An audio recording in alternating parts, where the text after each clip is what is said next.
we are really facing a huge risk of use of nuclear weapons.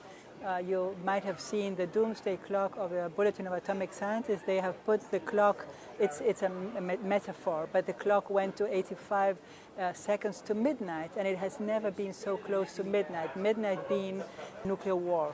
And also we know China has a policy of no first use nuclear weapons. How do you see this policy? Well, this is an excellent posture of China's nuclear doctrine. And it has to be maintained because it's at least the first step to avoid a nuclear confrontation. It would be great for other countries to also follow this policy. I really hope, and other experts hope, that no first use would be a serious policy to be considered by other nuclear weapon states. And we now know that Iran is a hot topic recently. Last year I was once in Iran. How do you see this overall situation and how dangerous it is? I also see it destabilizing because what we see is there is a lack of willingness to really find solutions, and really the most important thing is seeking for solutions. In the case of Iran, when I visited, it was May last year, it was 2 weeks before the attack by Israel and then by the US. And it was unfortunate that that attack occurred while they were negotiating Iran with the US.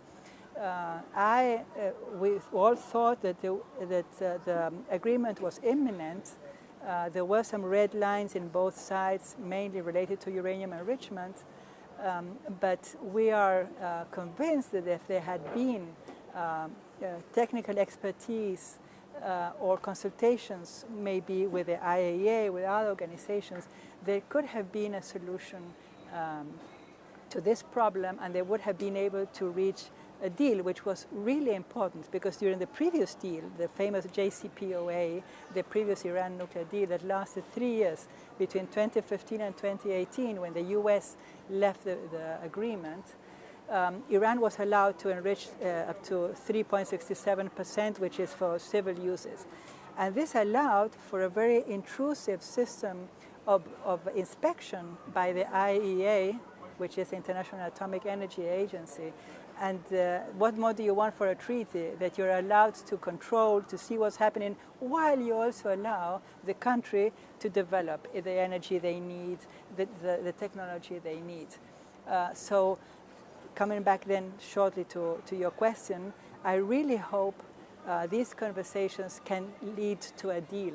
We really need a peaceful deal, and we need more agreements between nations, in particular now between the US and Iran.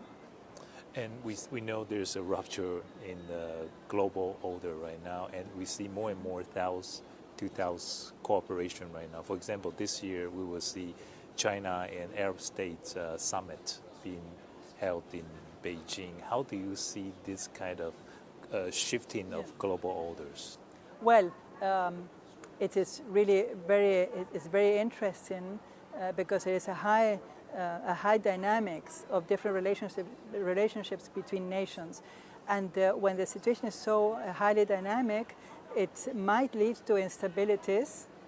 Of course, there are powerful interests by companies, by states, by regions, but especially under this situation where there is a high volatility and a high dynamics, we really need to resort to dialogue again, because this is where we have to really come together to see, well, what are we going to, this situation is a turmoil, or it's very turbulent times.